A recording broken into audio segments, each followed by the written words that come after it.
damos gracias al Señor por esta nueva oportunidad que Él nos concede de podernos acercar a su santo libro y en este caso con el anhelo de poder comunicar el Evangelio. El único mensaje que trae esperanza a las almas. El único mensaje que es palabra fiel y digna de ser recibida por todos. El único mensaje que nos viene de Dios, de lo alto, y que es la necesidad del ser humano, de cualquier ser humano, tu necesidad y también fue la mía, y gracias a Dios por su don inefable. Miren, quisiera comenzar diciendo que la Biblia es la palabra de Dios y por tanto es confiable. Que la Biblia es el único libro inspirado. Dios guió a santos hombres para que ellos escribiesen su palabra. Procede de Dios quien es su autor y por tanto la Biblia es el único libro infalible. Eso quiere decir libre de falsedad. Es el único libro inerrante. Eso quiere decir libre de error, de equivocaciones, de deslices. No lo hay en la palabra de Dios, es perfecta. Y además es el único libro verdaderamente eterno, que siempre está vigente. Y toda la Escritura, desde el libro del Génesis al inicio hasta el Apocalipsis al final, nos habla de una persona sublime. Nos presenta primero a través de tipos y de profecías al Señor Jesucristo y luego nos lo hace ver, eso en el Antiguo Testamento, en el Nuevo Testamento, venido a este mundo, nos habla de su nacimiento, nos habla de su ministerio público, también nos presenta su pasión y su muerte, su sepultura, su resurrección con poder al tercer día, que Él se aparece a los suyos, a sus discípulos, durante 40 días, que luego asciende a los cielos y que está a la diestra del Padre, donde intercede por aquellos que han confiado en Él. Cristo es la persona central de la Biblia y las Escrituras nos hablan de Cristo. Y miren, hemos leído en Isaías, capítulo 53, que quisiéramos fijarnos en 3 versículos de este texto de Isaías 53. Este libro que algunos llaman, no sin razón, el Evangelio según Isaías. Porque si nosotros no conociéramos la Biblia, si nosotros no hubiéramos pasado antes por este texto y simplemente oyésemos por primera vez estas palabras, bien podríamos pensar que alguien contemporáneo del Señor Jesús las habría escrito. Bien podríamos pensar que este relato es de alguien que había estado allí al pie de la cruz, pero es una profecía. Fue dado a Isaías 700 años antes de que el Señor descendiera a este mundo que Él había creado.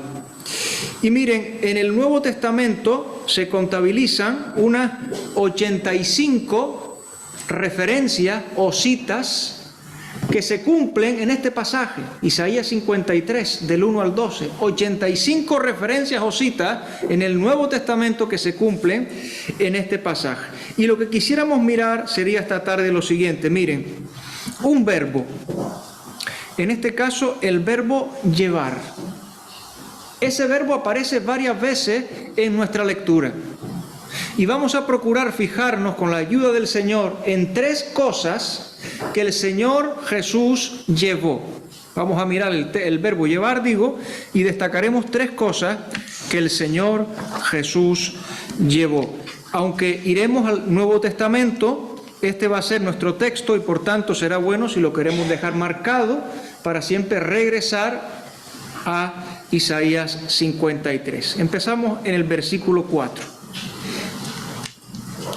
Ciertamente llevó Él nuestras enfermedades y sufrió nuestros dolores.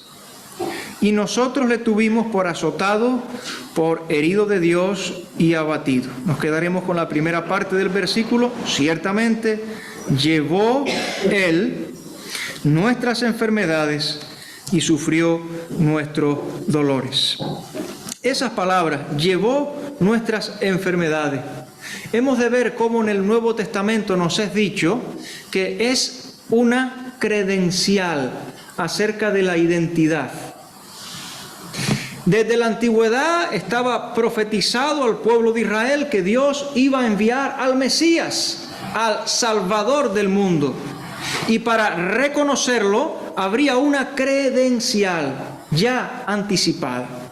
Sabemos que una credencial en la actualidad es un documento que permite reconocer a una persona y sus facultades. Por tanto, hoy en día, por ejemplo, tenemos el Documento Nacional de Identidad, el DNI, que es una credencial identificativa. Y podemos reconocer a una persona. O tenemos, por ejemplo, el carnet de conducir. El carnet de conducir no solamente es una credencial identificativa, sino también nos habla de las facultades de la persona, que puede usar un cierto número de vehículos porque está facultado para ello. Así que cuando decimos credencial, vamos a estar pensando en una identificación de una persona y de sus facultades. Pero miren, en el caso del Mesías prometido, la manera de ser reconocido, la manera de ser identificado, su credencial no podía ser por medio de ningún documento físico, sino lo sería de una manera viva por medio de hechos, por medio de acciones que él durante su vida, en su manifestación a Israel, se daría a conocer. Miren, les cito del Evangelio de Juan. Jesús respondió: os lo he dicho y no creéis. Las obras que yo hago en nombre de mi Padre, ellas dan testimonio de mí, su credencial, Juan 10:25. Y en 5:36, las obras que el Padre me dio para que cumpliese, las mismas obras que yo hago, dan testimonio de mí que el Padre me ha enviado. Y aparte del término obras, también en el Evangelio de Juan precisamente se usa la palabra señales. Señales que le identifican como el Mesías prometido. Nicodemo vino a Jesús de noche y le dijo: Rabí, sabemos que has venido de Dios como maestro. Aún no sabe todo Nicodemo, pero va bien, encaminado, poco a poco. Sabemos que has venido de Dios como maestro, porque nadie puede hacer estas señales que tú haces si no está Dios con él. Juan 3:2. Y más adelante en el capítulo 7 dice que muchos de la multitud creyeron en él. Y noten que decían: el Cristo, cuando venga, hará más señales que éste hace. Juan 7:31. Y luego de la resucitación de Lázaro, los principales sacerdotes y los fariseos reunieron el concilio, y miren el orden del día de aquella reunión. ¿Qué haremos? Porque este hombre hace muchas señales, y si lo dejamos así, todos creerán en él, porque esas señales le identificaban, eran su credencial como el Mesías. Describiendo su ministerio público, en Hechos 10, el apóstol Pedro dice del Señor Jesús que él anduvo haciendo bienes y sanando a todos los oprimidos por el diablo, porque Dios estaba con él. Hechos 10:38. Así que estas palabras estamos diciendo, estas palabras: llevó nuestras enfermedades, serían credenciales, serían sus obras o señales por las cuales podrían reconocerle que él era el Mesías. Por eso estamos diciendo, es su credencial en cuanto a su identidad como el Mesías. En Mateo capítulo 11, vamos a acercarnos un momento ahí, yo voy a procurar ser breve. Mateo 11, tenemos a Juan que está en la cárcel. en un momento de angustia, quizá de alguna duda. No era extraño, dado lo que él estaba atravesando. Y le envía una pregunta. Veamos la pregunta y la respuesta por medio de sus discípulos. Juan capítulo 11, versículo 2. Y al oír Juan en la cárcel los hechos de Cristo, le envió 2 de sus discípulos para preguntarle. Miren la pregunta: ¿eres tú aquel que había de venir, el Cristo, el Mesías prometido, el Salvador del mundo? ¿O esperaremos a otro? Respondiendo Jesús les dijo: id y haced saber a Juan las cosas que oís y veis. Los ciegos ven, los cojos andan, los leprosos son limpiados, los sordos oyen, los muertos son resucitados, y a los pobres es anunciado el Evangelio, y bienaventurado es el que no halle tropiezo en mí. De manera que la respuesta sobre su identidad son los milagros que él estaba realizando y que eran evidentes, que eran sabidos por todos. Así que tenemos en llevó nuestras enfermedades un anuncio de su credencial como el Mesías. Un poco más atrás, aquí en Mateo, el capítulo 9. Porque estas señales no solamente le identificaban, sus obras no solamente le identificaban, hemos dicho identidad, el Mesías prometido, sino también hablaban de su facultad, hablaban de su poder. En Mateo capítulo 9 tenemos el relato de un paralítico. Conocemos bien ese relato, que hay que hacer una abertura en el techo porque no caben dentro de aquella casa donde el Señor Jesús predica, etcétera. Y el Señor Jesús le dice al paralítico en el versículo 2: ten ánimo, hijo, tus pecados te son perdonados. Y allí los escribas se molestan porque piensan que está blasfemando, porque no reconocen en Jesús al Dios encarnado. Y dicen ellos: ¿quién puede perdonar pecados sino solo Dios? Y el Señor Jesús, versículo 5, les contesta de esta manera: porque ¿qué es más fácil decir los pecados te son perdonados, o decir levántate y anda? Pues para que sepáis que el Hijo del Hombre tiene potestad en la tierra para perdonar pecados, dice entonces al paralítico: levántate, toma tu cama y vete a tu casa. Entonces él se levantó y se fue a su casa.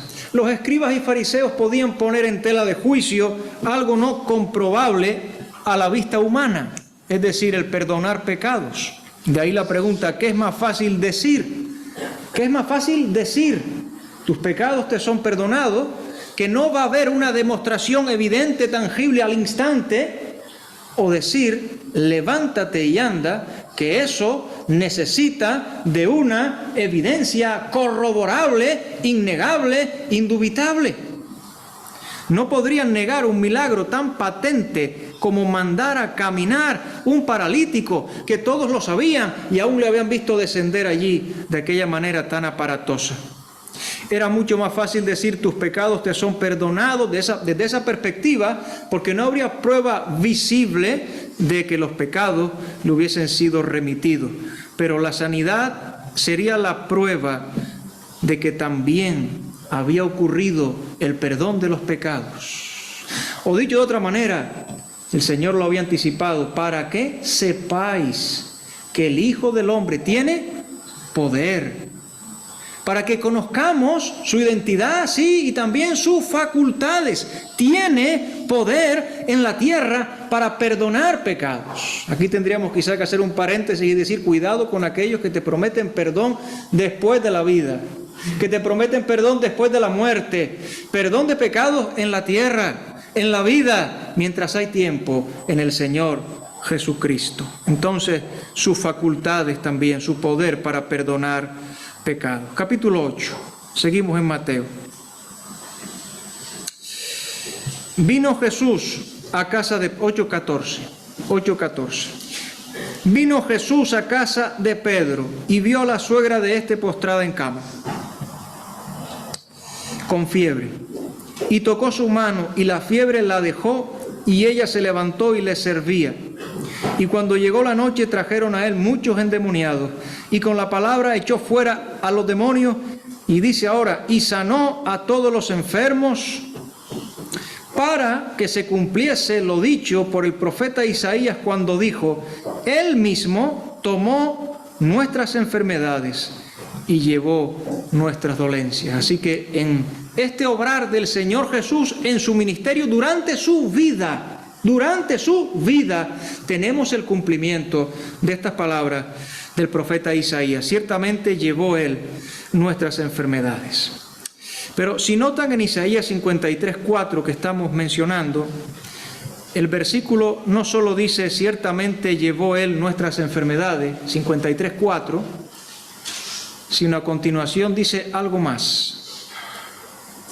Ciertamente llevó él nuestras enfermedades y sufrió nuestros dolores.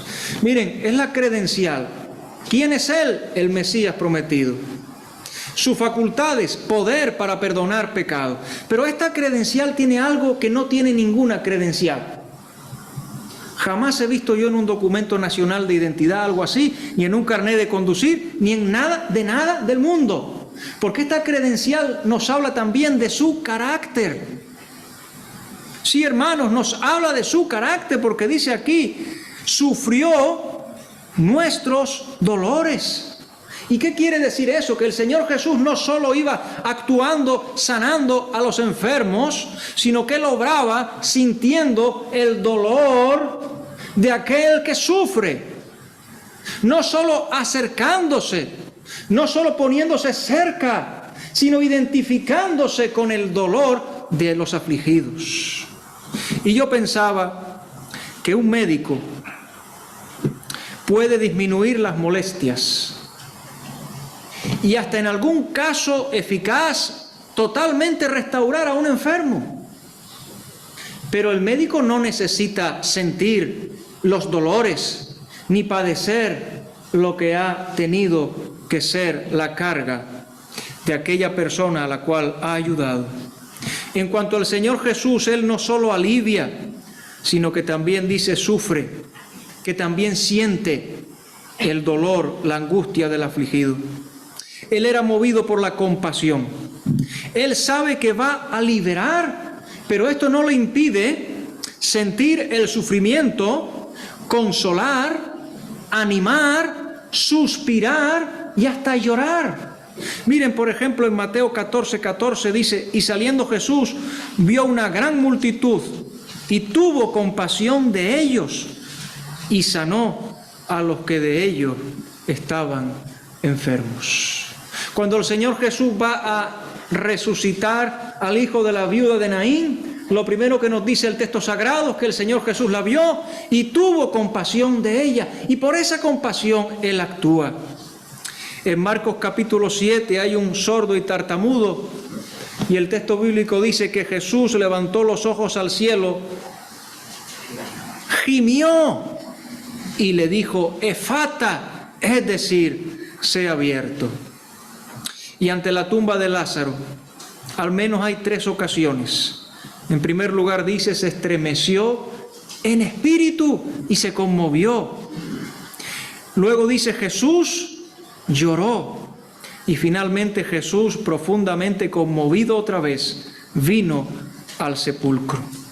Miren, la simpatía de Cristo hacia los que sufren era tan intensa que verdaderamente sintió las debilidades y dolores de ellos. Esta credencial también nos habla de su carácter. Con cuánta razón escribió Mariano San León: en la muerte, la lucha, el mal, el dolor, nadie en vano a él clamará. Como en días pasados, su mano de amor, simpatía, sí, simpatía, nos entiende, nos comprende y salud verterá. Así que tenemos esta credencial que nos habla de su identidad, del Mesías, de sus facultades, de su poder para perdonar pecados y de su carácter. Nos abre su corazón y nos hace ver la compasión que brota en él. Y hemos de decir con el apóstol Juan, hizo además Jesús muchas otras señales en presencia de sus discípulos, las cuales no están escritas en este libro. Pero estas se han escrito para que creáis que Jesús es el Cristo, el Hijo de Dios, y para que creyendo tengáis vida en su nombre. Pero hemos de continuar y regresamos a Isaías capítulo 53, ¿verdad? Para poder ver una segunda cosa que el Señor Jesús llevó. Esta primera, llevó nuestras enfermedades, habla de su credencial. Segunda, Isaías 53, versículo 3. Aquí vamos a leer un versículo donde no aparece la palabra llevó, pero sí el resultado de lo que llevó, que veremos luego en el Nuevo Testamento. Isaías 53, 3. Dice, despreciado y desechado entre los hombres, varón de dolores, experimentado en quebranto, y como que escondimos de él el rostro, fue menospreciado, y no lo estimamos. Vemos aquí despreciado y desechado entre los hombres. Avancemos hacia Juan capítulo 19, los versículos del 1 al 5, para encontrar aquí algo que el Señor Jesús llevó y que nos habla de ser despreciado, desechado, varón de dolores, experimentado en quebranto. Juan 19, del 1 al 5.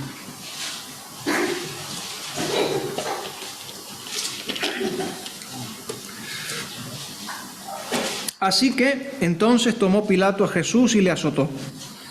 Y los soldados entretejieron una corona de espinas y la pusieron sobre su cabeza y le vistieron con un manto de púrpura.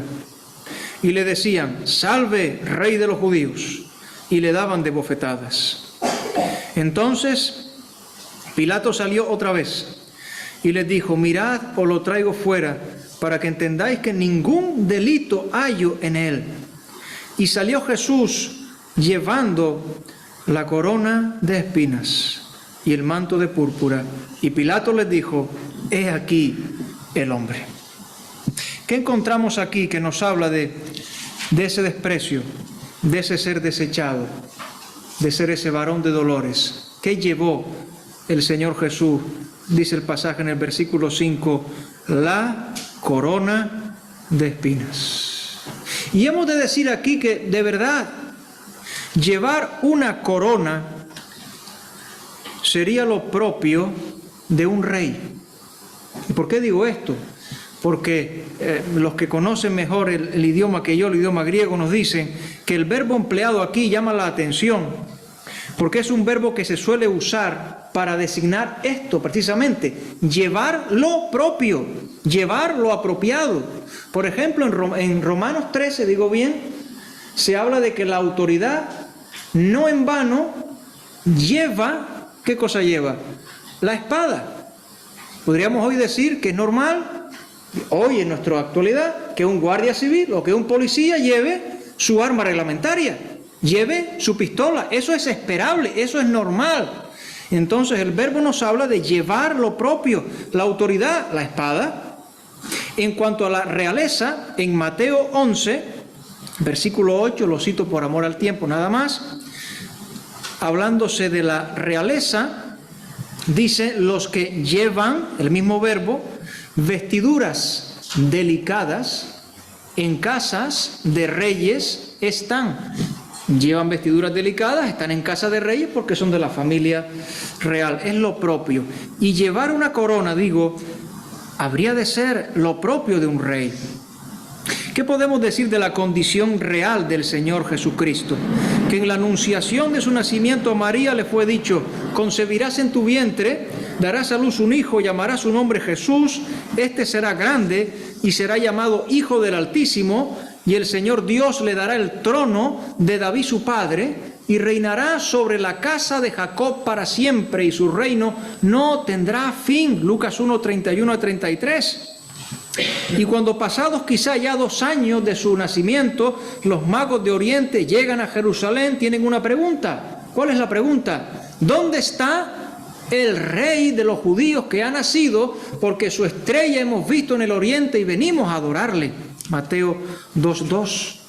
Al inicio de su ministerio público, en un encuentro personal, un judío llamado Natanael le dijo: Rabí, tú eres el Hijo de Dios, tú eres el Rey de Israel. Juan 1:49.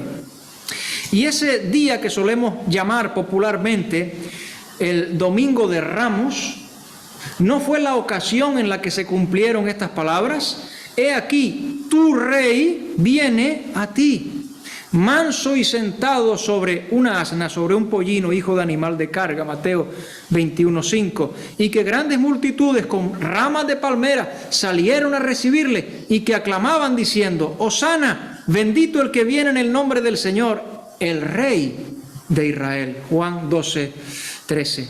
Y aquí Pilato primero preguntó, miren, Juan 18, una página más atrás, Juan 18:33. Entonces Pilato volvió a entrar en el pretorio y llamó a Jesús y le dijo, miren la pregunta: ¿eres tú el Rey de los judíos? Y finalmente en el capítulo 19, versículo 19, nos habla del letrero que habría puesto con su causa judicial. 19:19.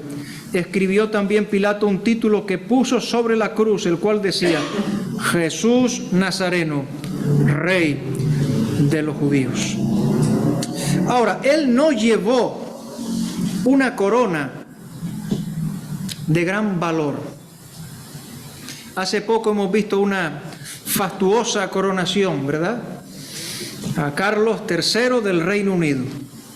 No sé si vieron, seguro que sí, vieron esa corona tan opulenta que se llama la corona de San Eduardo, que fue puesta sobre su cabeza con gran delicadeza, con mucho cuidado, con gran honra. Una corona con un armazón de oro macizo engastado con 444, digo bien, 444 piedras preciosas. Rubíes, amatistas, zafiros, granates, topacios y turmalinas, entre otras. Con un capuchón de terciopelo, con una banda de armiño, y en ese capuchón hay 12 perlas y 3.000 diamantes, más de 3.000 quilates. Solo el oro utilizado para fabricarla serían unos $145.000, y las piedras preciosas elevarían el valor de esta joya a más de $4,5 millones de dólares. Pero miren, el Señor Jesús no llevó una corona de gran valor, llevó una corona de gran dolor. Isaías nos decía: desechado y despreciado entre los hombres, varón de dolores, experimentado en quebranto. Debió causarle gran dolor cuando, no con delicadeza, no con afecto, no con honra, se la apretaron, esa corona de espinas, se la apretaron sobre su frente. Un dolor que luego sería intensificado porque dice el texto que le golpeaban en la cabeza con una caña, de manera que se hundirían las espinas y la sangre brotaría por su rostro. Cuando hemos cantado cabeza ensangrentada, herida por mi bien, no es una licencia poética, es la realidad de lo que ocurrió en la pasión de nuestro Salvador Jesucristo. Le golpeaban en la cabeza con una caña y le escupían, y puestos de rodillas le hacían reverencias. Ahora, cuando llegamos aquí, pensando en lo que llevó el Señor, en segundo lugar, y estamos diciendo que llevó la corona de espinas, y que eso nos habla de que fue rechazado, hemos de pensar necesariamente no solo en las actitudes de aquellos hombres, sino en las actitudes de cada uno de nosotros. ¿Cuál es nuestra actitud hacia el Señor Jesucristo? Hacia aquel que es el Mesías prometido, enviado de Dios, hacia aquel que es el Salvador del mundo. Querido amigo, ¿cuál es tu actitud hacia el Señor Jesucristo?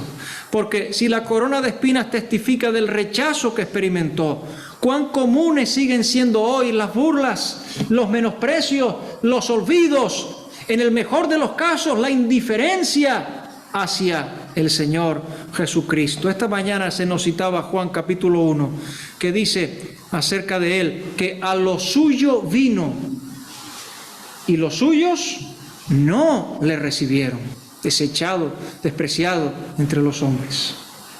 Mas a todos los que le recibieron, a los que creen en su nombre, Dios les da la potestad de ser hechos hijos de Dios. Él llevó la corona de espinas. ¿Cuál es tu actitud hacia aquel que la llevó?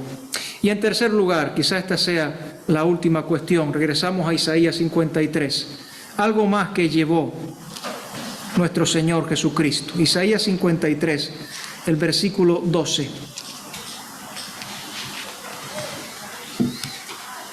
Dice así: por tanto, yo le daré parte con los grandes, y con los fuertes repartirá despojos, por cuanto derramó su vida hasta la muerte, y fue contado con los pecadores, habiendo él llevado el pecado de muchos y orado por los transgresores. Nos dice aquí, habiendo él llevado el pecado de muchos. Primera de Pedro, capítulo 2, 24. Y vamos a estar mirando juntamente los dos versículos. Primera de Pedro 2, 24, Isaías 53, 12. Dice así: quien llevó él mismo nuestros pecados en su cuerpo sobre el madero, para que nosotros, estando muertos a los pecados, vivamos a la justicia, y por cuya herida fuisteis sanados. Ahora tenemos que situarnos. ¿En qué momento? Pues nos tenemos que situar ante la cruz. Ya el profeta Isaías, fíjense en el versículo 12 del capítulo 53, alude por 3 veces, al menos por 3 veces, a lo que había de acontecer en la cruz. A la mitad del versículo 12 dice: derramó su vida hasta la muerte, donde el Señor Jesús derramó su sangre preciosa, esa que limpia de todo pecado, en la cruz. Sigue diciendo: y fue contado con los pecadores. ¿O acaso allí en la cruz no le vemos alzado su cuerpo y teniendo a cada lado a 2 malhechores, entre 2 malhechores, como si él también fuera uno de ellos, siendo él el santo, el puro, el inmaculado? Y en tercer lugar dice ahí también, estamos hablando de la cruz, y orado por los transgresores, porque sobre la cruz él dijo: Padre, perdónalos, porque no saben lo que hacen. Primera de Pedro 2:24, ¿verdad? Estamos viendo los 2 versículos a la vez. Tenemos ahí el verbo llevó que estamos destacando. Este no es el mismo verbo en el idioma original que en las 2 ocasiones precedentes que hemos visto. Este verbo aquí tiene que ver con un sacrificio. Primera de Pedro 2:24 dice: quien llevó, ahí tiene que ver con un sacrificio que se presentó una vez para siempre por el sacrificio de sí mismo para quitar de en medio el pecado. Que al que no conoció pecado, por nosotros fue hecho ofrenda por el pecado, para que nosotros seamos hechos justicia de Dios en él. Llevó como un sacrificio de expiación, es decir, en el cual sería pagado el precio. Pero además fue un sacrificio sustitutorio, porque fue el sacrificio en el cual se pagó por nuestros pecados. Fue ofrecido una sola vez para llevar los pecados de muchos. También el profeta Isaías había dicho: todos nosotros nos descarriamos como ovejas, cada cual se apartó por su camino, mas Jehová cargó en él el pecado de todos nosotros. Y miren, quisiera leer en el libro de Levítico, sin hacer comentario, 3 textos. Levítico 5, versículo 1. Noten por favor la aparición del verbo llevar. Levítico 5, versículo 1.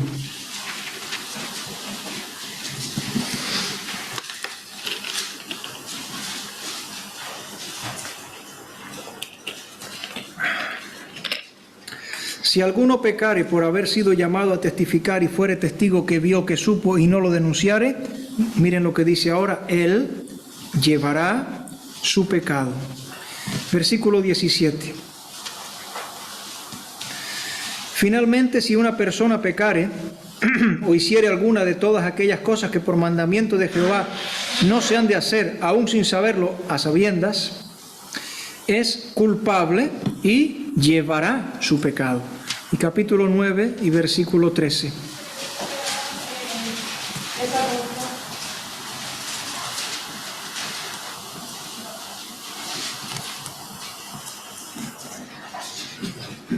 Bien, creo que esta cita es posible que la tenga mal, pero bueno, es una cita que reitera exactamente lo que estamos diciendo, es la misma expresión, llevará su pecado. ¿Por qué digo esto? Una expresión que se reitera en el Antiguo Testamento y nos habla de la culpabilidad y de las consecuencias que trae el pecado. Llevará su pecado. El alma que pecare, esa morirá, llevará su pecado. Y la paga del pecado es muerte. Sin embargo, nuestro texto nos aclara, nos dice, nos explica que el propósito esencial de la venida de Jesucristo a este mundo fue resolver ante Dios la cuestión de nuestros pecados, para que no llevemos nuestros pecados y suframos el juicio y la condenación que merecemos. El sacrificio de Jesús es el fundamento de la salvación eterna. Jesús es el sustituto del pecador.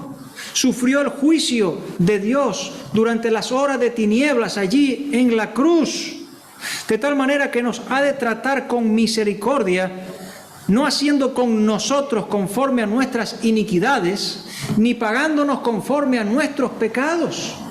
De manera que nos hace una oferta de gracia, no solo que no nos da el castigo, el mal que merecemos, sino nos trae el bien que no podemos alcanzar de ninguna manera, porque dice ahí, Él mismo llevó nuestros pecados.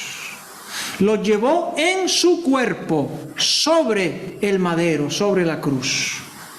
Y sigue diciendo al final del versículo, 1 de Pedro 2:24, para que nosotros, estando muertos a los pecados, vivamos a la justicia, y por cuya herida fuisteis sanados.